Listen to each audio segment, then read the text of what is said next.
అయినా మీరెవరండి? ఈ విషయాలన్నీ మీతో ఎందుకు చెప్పాలి? నేనే మీ పక్కింటి అమ్మాయిని. ఓ మీరేనా అమ్మాయి? హ్మ్.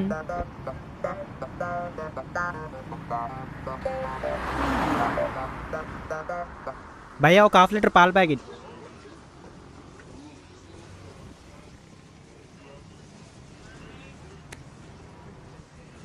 మీ వల్లే ఇంత దూరం రావాల్సి వచ్చింది.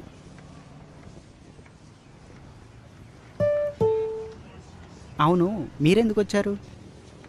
నేను చాక్లెట్ కోసం వచ్చా. అన్నా ఒక 40 రూపీస్ 5 స్టార్ ఇవ్వరా? లేదమ్మా. లేదా పర్వాలేదులే అన్నా. సరే వెళ్దామా? హ్మ్.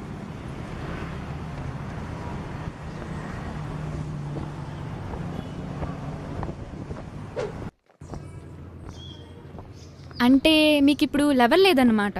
లేదు. అయినా ఇప్పుడు నాకు లవర్ ఉందా లేదా అన్న విషయం మీకు ఎందుకు? అలా కాదు, ఎవరిని ట్రై కూడా చేయట్లేదా అని. నేను అప్పుడే డిసైడ్ అయిపోయాను ఎవరిని లవ్ చేయకూడదని. ఎస్, అంటే ఇప్పుడు ఏం చేయట్లేదా? జాబ్ ట్రయల్స్ చేస్తున్నాను. ఆ విషయం నాకు తెలుసండి. మీకెలా తెలుసు? ఎవరు చెప్పారు? అంటే నిన్న మీ ఇంటికి వచ్చినప్పుడు మీ అమ్మగారు చెప్పారు. మొత్తం చెప్పేశారా? మొత్తం చెప్పేశారు.